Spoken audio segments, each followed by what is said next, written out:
Hello കൂട്ടുകാരെ, welcome back to our channel. ഇന്ന് ഒരു ഉച്ചയൂണിൻ്റെ റെസിപ്പി ആയിട്ടാണ് വന്നിരിക്കുന്നത്. വളരെ സിമ്പിളായിട്ടുള്ള ഒരു ഉച്ചയൂണാണ് തയ്യാറാക്കിയത്. ഇന്ന് നമുക്ക് ബീഫ് കിട്ടിയിട്ടുണ്ട്. അപ്പോൾ ബീഫ് ഇന്ന് കറി വയ്ക്കാമെന്ന് കരുതി. അപ്പോൾ ആദ്യമേ തന്നെ ബീഫ് കറി അങ്ങ് റെഡിയാക്കി വയ്ക്കാം. കുക്കറിലാണ് നമ്മൾ വെക്കുന്നത്. സിമ്പിളായിട്ടുള്ളൊരു ബീഫ് കറി.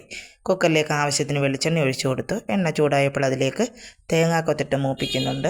തേങ്ങാക്കൊത്ത് ഒന്ന് മൂത്ത് വരട്ടെ. അപ്പോഴത്തേക്ക് നമുക്കതിലേക്ക് ആവശ്യത്തിനുള്ള സവാള ചേർത്ത് കൊടുക്കാം. സവാളയൊക്കെ അതിലേക്ക് ഒരു 3 സവാള അരിഞ്ഞത് ഞാൻ ചേർത്ത് കൊടുത്തിട്ടുണ്ട്.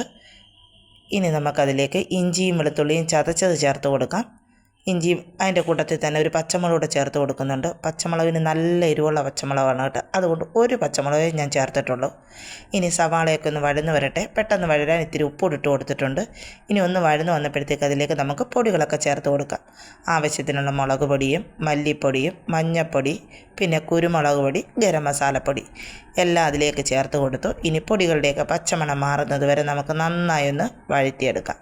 പൊടിയുടെയൊക്കെ നല്ല പച്ചമണം മാറിയിട്ട് വേണം നമ്മൾ ബീഫ് ചേർത്ത് കൊടുക്കാൻ. അപ്പോഴത്തേക്ക് ബീഫൊക്കെ കഴുകി വെച്ചിരുന്നതിൻ്റെയൊക്കെ വെള്ളമൊക്കെ വാർന്ന് കിട്ടിയിട്ടുണ്ട്. ഇനി നമുക്കതിലേക്ക് ബീഫ് കൂടെ ചേർത്ത് കൊടുക്കാം. എന്നിട്ട് നന്നായി മിക്സ് ചെയ്യാം. നന്നായിട്ട് മിക്സ് ചെയ്യണം. സവാളയിലും മസാലയിലും ഒക്കെ നമ്മുടെ ബീഫ് നന്നായി പുരളണം. അതുകൊണ്ട് നന്നായി മിക്സ് ചെയ്തതിന് ശേഷം നമുക്ക് ആവശ്യത്തിന് വെള്ളം വേണമെങ്കിൽ ഒഴിച്ചു കൊടുക്കാം. ബീഫിൽ നിന്ന് തന്നെ ഇത്തിരി വെള്ളം ഇറങ്ങും. പിന്നെ ആവശ്യത്തിന് വേണമെങ്കിൽ ഇത്തിരി വെള്ളവും കൂടി ഒഴിച്ചു കൊടുത്ത് അടച്ചു വെച്ച് നമുക്ക് വേവിച്ചെടുക്കാം. ഒരു 3-4 വിസിൽ കേട്ടപ്പോൾ തന്നെ എൻ്റെ ബീഫ് വെന്ത് കിട്ടി. ഇളവൻ ബീഫായിരുന്നെന്ന് തോന്നുന്നു. പെട്ടെന്ന് തന്നെ വെന്ത് കിട്ടി. എല്ലാം വെന്ത് വന്നപ്പോഴത്തേക്ക് അതിലേക്ക് കുറച്ച് കറിവേപ്പിലയും കൂടെ ഞാൻ ചേർത്തിട്ടുണ്ട്. എണ്ണയൊക്കെ തെളിഞ്ഞ് നല്ല സൂപ്പറായിട്ട് ഇരിപ്പുണ്ട് ബീഫ് കറി. അവസാനം ഞാൻ ഇത്തിരി കുരുമുളക് പൊടിയും ഗരം മസാലയും കൂടെ ചേർത്ത് കൊടുത്തിട്ടുണ്ട്. ഇനി ചക്ക വേവിക്കുകയാണ്. ഈ സീസണിലെ നമ്മുടെ അവസാനത്തെ ചക്കയാണ്.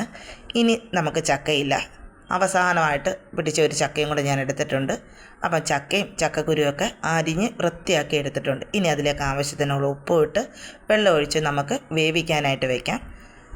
ഒറ്റ വിസിൽ കേട്ടാൽ മതി. അപ്പോഴത്തേക്ക് നമ്മുടെ ചക്ക വെന്ത് കിട്ടും. അപ്പോഴത്തേക്ക് നമുക്ക് അരപ്പ് റെഡിയാക്കാം. തേങ്ങ, മഞ്ഞൾപ്പൊടി, വെളുത്തുള്ളി, ജീരകം, ഇത്തിരി കുരുമുളക്, പിന്നെ ഞാൻ ഒരു 3-4 കാന്താരിയും കൂടെ അരച്ചിട്ടുണ്ട്. പിന്നെ ഇത്തിരി കറിവേപ്പിലയും കൂടി ഇട്ട് കൊടുത്തിട്ടുണ്ട്. ഇനി നമുക്ക് നന്നായിട്ടൊന്ന് ഇളക്കിയെടുക്കാം. അരപ്പിൻ്റെ പച്ചമണം മാറിയപ്പോഴത്തേക്ക് ഞാൻ ഇത്തിരി വെളിച്ചെണ്ണയും കൂടെ അതിലേക്ക് ഒഴിച്ച് കൊടുത്തിട്ടുണ്ട്. ഇനി നന്നായി ഇളക്കിയെടുത്താൽ നമ്മുടെ ചക്ക കുഴച്ചത് ഇവിടെ റെഡി ആയിട്ടുണ്ട്. സൂപ്പർ ടേസ്റ്റിയായി നമ്മുടെ ചക്ക കുഴച്ചത്. ഞാൻ ആദ്യമേ പറഞ്ഞല്ലോ, ഈ സീസണിൽ അവസാനത്തെ ചക്കയാണ്. അതുകൊണ്ട് ഇത്തിരി ലാവിഷായിട്ട് കഴിക്കാം. അതുകൊണ്ടാണ് ഇത്തിരി വെളിച്ചെണ്ണയൊക്കെ ഒഴിച്ച് കൊടുത്തത്. പിന്നെ ഞാൻ ഇന്ന് ആദ്യമായിട്ടൊരു മിക്സഡ് തോരൻ ട്രൈ ചെയ്യുകയാണ്. ഞാൻ ആദ്യമായിട്ടാണ് തയ്യാറാക്കുന്നത്. നിങ്ങളൊക്കെ ചെയ്തിട്ടുണ്ടായിരിക്കും. ഞാൻ ആദ്യമായിട്ടാണ് ചെയ്തത്. വെണ്ടയ്ക്കയും ക്യാരറ്റും കൂടെ ഒരു മിക്സഡായിട്ടൊരു തോരൻ വെച്ചു. ടേസ്റ്റ് ഉണ്ടായിരുന്നു, കുഴപ്പമില്ലാത്ത ടേസ്റ്റ് ഉണ്ടായിരുന്നു.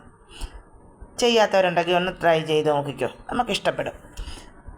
പാത്രത്തിലേക്ക് ആവശ്യത്തിന് വെളിച്ചെണ്ണ ഒഴിച്ചു കൊടുത്തു. ഇനി വെളിച്ചെണ്ണ ഒന്ന് ചൂടായി വന്നപ്പോഴത്തേക്ക് അതിലേക്ക് കടുകൊന്നും ഞാൻ പൊട്ടിച്ചിട്ടില്ല.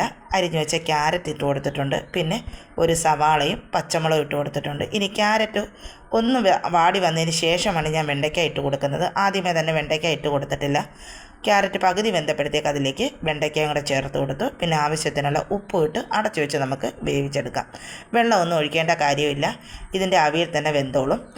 ഇച്ചിരി കറിവേപ്പിലയും കൂടെ ഒക്കെ വേണമെങ്കിൽ നമുക്ക് ഇട്ട് കൊടുക്കാം. ഒന്ന് മൂത്ത് വന്നപ്പോഴത്തേക്ക് ഞാൻ അതിലേക്ക് ഇത്തിരി മഞ്ഞൾപ്പൊടി ചേർത്ത് കൊടുത്തിട്ടുണ്ട്. ഇത്തിരി കുരുമുളക് പൊടിയും ചേർത്ത് കൊടുത്തിട്ടുണ്ട്. ഗരം മസാലയുടെ ടേസ്റ്റ് ഇഷ്ടമുള്ളവർക്ക് ഇത്തിരി ഗരം മസാലയും കൂടെ ചേർത്ത് കൊടുക്കാം. ഇനി ഒന്നുകൂടെ അടച്ചു വെച്ച് മഞ്ഞൾപ്പൊടിയുടെയൊക്കെ പച്ചമണം മാറിയപ്പോഴത്തേക്ക് അതിലേക്ക് ഒരു പിടി തേങ്ങയും കൂടി ഇട്ട് കൊടുത്തിട്ടുണ്ട്. എന്നിട്ട് നന്നായി മിക്സ് ചെയ്തെടുത്തിട്ടുണ്ട്. അപ്പം നമ്മുടെ ക്യാരറ്റ് വെണ്ടയ്ക്ക തോരൻ ഇവിടെ റെഡി ആയിട്ടുണ്ട്. നല്ല ടേസ്റ്റ് ഉണ്ടായിരുന്നു കേട്ടോ. വല്ലപ്പോഴുമൊക്കെ ഒന്ന് നമുക്ക് ട്രൈ ചെയ്തു ചെയ്യാം. പിന്നെ കുട്ടികൾക്കൊക്കെ സ്കൂളിൽ കൊണ്ടുപോകാനും നമുക്ക് തയ്യാറാക്കി കൊടുക്കാവുന്നതേ ഉള്ളൂ. അപ്പോൾ എൻ്റെ തോരനും ഇവിടെ റെഡിയാണ്. അപ്പോൾ ഇന്നത്തെ ഉച്ചയൂണിൻ്റെ വിഭവങ്ങളെല്ലാം റെഡിയാണ്. ബീഫ് കറിയുണ്ട്, ചക്ക കുഴച്ചതുണ്ട്, പിന്നെ ക്യാരറ്റ് വെണ്ടയ്ക്ക തോരനും ഇവിടെ റെഡിയാണ്. വീഡിയോസൊക്കെ ആൾക്കാർ വളരെ കുറവാണ് കേട്ടോ കാണുന്നത്. നിങ്ങളുടെയൊക്കെ സപ്പോർട്ട് ഉണ്ടെങ്കിൽ മാത്രമേ നമുക്ക് ഈ ചാനലുമായിട്ട് മുന്നോട്ട് പോകാൻ കഴിയുകയുള്ളൂ. അപ്പോൾ എല്ലാവരും വീഡിയോസൊക്കെ കണ്ട് ഒന്ന് ലൈക്ക് ചെയ്ത് സപ്പോർട്ട് ചെയ്തേക്കണേ. അപ്പം നമുക്ക് പാത്രത്തിലേക്ക് ചോറ് വിളമ്പിയാലോ. ആവശ്യത്തിനുള്ള ചോറ് പാത്രത്തിലേക്ക് ഇട്ട് കൊടുക്കുന്നുണ്ട്. പിന്നെ ക്യാരറ്റ് വെണ്ടയ്ക്ക തോരനാണ് വെച്ച് കൊടുക്കുന്നത്. 3-4 ട്രേ ഉള്ളതുകൊണ്ട് തന്നെ ഒരുപാട് കറികളൊക്കെ വേണം ഇതെല്ലാം നിറച്ച് വയ്ക്കാൻ വേണ്ടി. ഇന്ന് ഞാൻ അഡ്ജസ്റ്റ് ചെയ്തിട്ടുണ്ട് കുറച്ച് കറികളൊക്കെ. ക്യാരറ്റും വെണ്ടയ്ക്ക തോരൻ അതിലേക്ക് വെച്ച് കൊടുക്കുന്നുണ്ട്.